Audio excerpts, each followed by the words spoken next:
জায়গাটা অত্যন্ত ভয়ঙ্কর হয়ে যাবে। খালি হাতে যদি তুমি আসো, এই কবরের আযাব থেকে পৃথিবীর কেউ তোমাকে বাঁচাতে পারবে না। দুনিয়ায় সাপ মারার জন্য তুমি তো লাঠি নিয়ে ধরলে, বিচ্ছু কামড় দিবে বলে তুমি তোমার প্রতিষেধক নিয়ে ধরলে, কবরে যে তোমার এই সাপে কামড়াবে কোনো মানুষ শুনবেও না।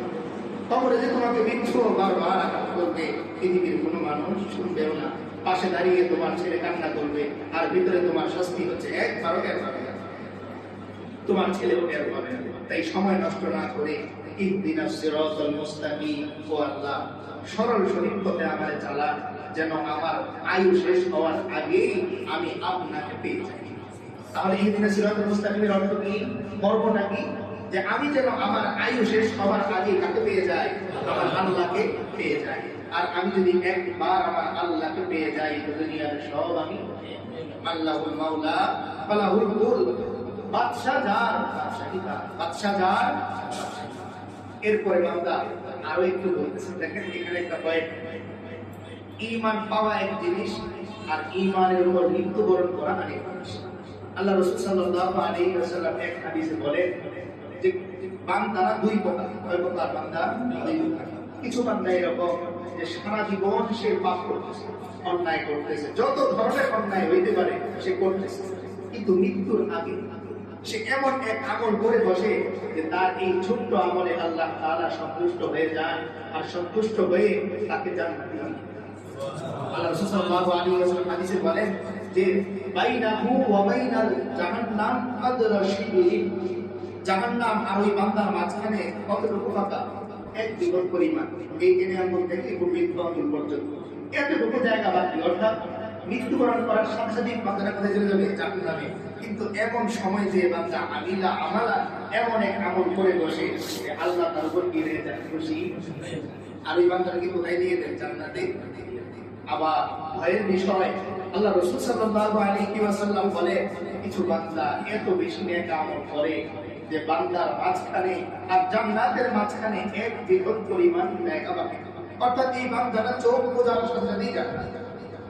আল্লাহ রাসূল সাল্লাল্লাহু আলাইহি ওয়াসাল্লাম বলে খোদা না খাস্তা, এই বান্দাটাই দেখা যায় অনেক সময় মৃত্যুর আগে এমন একটা কাজ করে বসে যে আল্লাহ তাআলা তার উপর নারাজ হয়ে যায়, আর এর বিনিময়ে তার সারা জীবনের নেক আমলগুলো নষ্ট হয়ে যায়।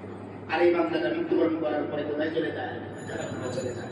এই যে ইহদিনাস সিরাতাল মুস্তাকিম আর সিরাতাল লাযিনা আনআমতা আলাইহিম, ইহদিনাস সিরাতাল মুস্তাকিম মানে ও আল্লাহ আপনি আমাকে ঈমান দান করেন। কি দান করেন? ঈমান দান করেন। আর সিরাতাল লাযিনা আনআমতা আলাইহিম বলে বান্দা চাচ্ছে ও আল্লাহ আপনি আমারে ঈমানের উপর মৃত্যু দেন। কারণ আমি ঈমান পাইলাম, কিন্তু যদি মৃত্যুবরণের সময় ঈমান আমি হারাই, তাহলে আমার এই ঈমানের কোনো দাম নেই। তাই বান্দা বলতেছে, আল্লাহকে বান্দা বোঝাচ্ছে ও আল্লাহ আপনি কাদের পথ দিবেন? বলে সিরাতাল লাযিনা, ওই সমস্ত ব্যক্তিদের পথ। একটু আগে বান্দা কিন্তু বললো ইহদিনাস সিরাতাল মুস্তাকিম, ও আল্লাহ আমাকে কি দেখান? সঠিক পথ দেখান। এরপরেই বান্দা কি বলতেছে আবার? ও আল্লাহ কাদের পথ জানেন? আল্লাহকে বলতেছে। সম্পর্ক হয়ে গেছে, এখন আল্লাহকে বান্দা বোঝায় না। দেখেন না কি সম্পর্ক। আজকে দুনিয়াতে আপনি যদি আপনার স্যারকে বোঝান, একবার দুইবার তিনবার বলবে স্যার কি আমি না তুমি, তুমি যে আমাকে বারবার বোঝাও। আর এখানে আল্লাহ তাআলা কি সুন্দর শুনে বান্দা আল্লাহকে বোঝাচ্ছে, ও আল্লাহ কোন পথ জানেন? সিরাতাল লাযিনা, ওই সমস্ত ব্যক্তিদের পথ আনআমতা আলাইহিম, যাদের উপর আপনি নিয়ামত দিয়েছেন। এই নিয়ামত বলতে জান্নাতের নিয়ামত, অর্থাৎ যে সমস্ত বান্দারা ঈমানের সহিত মৃত্যুবরণ করেছে ওই সমস্ত বান্দাদের পথ আমাকে দান করেন। অর্থাৎ একদিকে আমাকে ঈমান দান করেন, অন্যদিকে আমাকে ঈমানের সহিত মৃত্যু দান করেন। তাহলে শুধুমাত্র ঈমান পাওয়ার নাম সফলতা নয়, বরং ঈমানের সাথে মৃত্যুবরণ করাই সফলতা। বলেন কিসের সফলতা? কোথায়? ঈমানের সাথে মৃত্যুবরণ করা।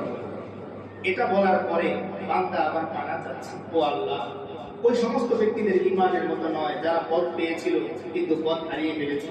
গায়রিল মাগদুবি আলাইহিম, ওই সমস্ত ব্যক্তিদের পথ নয় যাদের উপর আপনি আল্লাহ নারাজ।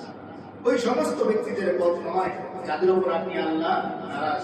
এই মাগদুবি আলাইহিম দ্বারা অনেকে ব্যাখ্যা করে ইহুদিদের বোঝানো হয়েছে। তাদেরকে ইহুদিদের, তারা তো ঈমান পেয়েছিল ঠিকই, কিন্তু পরবর্তীতে আর ঈমানের উপর তারা থাকতে পারেনি। এরপরে বলা দলিন, ও আল্লাহ তাদের পথ নয় যারা ভ্রষ্ট হয়ে গেছে, যারা কি হয়ে গেছে? ভ্রষ্ট হয়ে গেছে, পথ হারিয়ে ফেলেছে।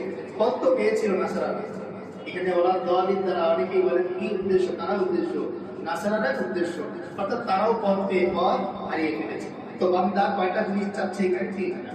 এক নম্বরে আল্লাহ আমাকে ঈমান দান করেন, কি দান করেন? ঈমান দান করেন।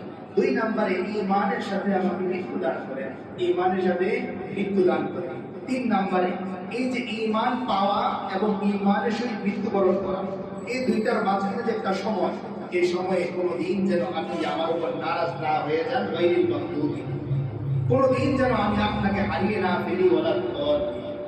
তাহলে কয়টা জিনিস পেলাম আমরা?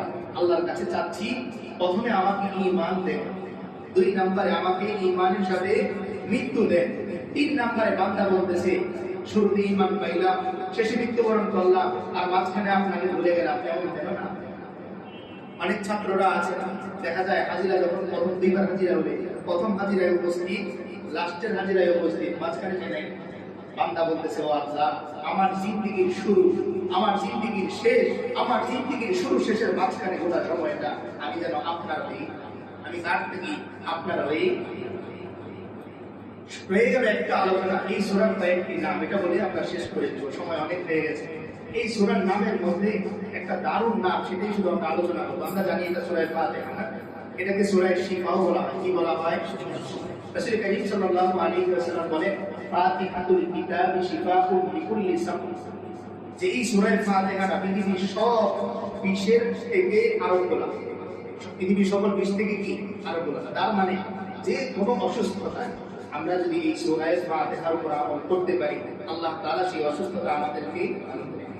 এখানে একটা প্রশ্ন আসে অনেকের, যে হুজুর আমি তো ভুল দিছি, ভালো হয়। আমরা এর আগে এখানে আলোচনা করেছিলাম জুমাতে যে বান্দার দোয়াগুলো কয় সিস্টেমে কবুল হয়? তিন সিস্টেম। এক নম্বরে নগদ, চাইলাম দিয়ে দেন, চাইলাম। দুই নম্বরে সময় মতো ভবিষ্যতে। তিন নম্বরে আল্লাহ যা বেশি ভালো চান ওই বান্দাকে দেনই না, ওই বান্দাকে দেনই না। কি করেন?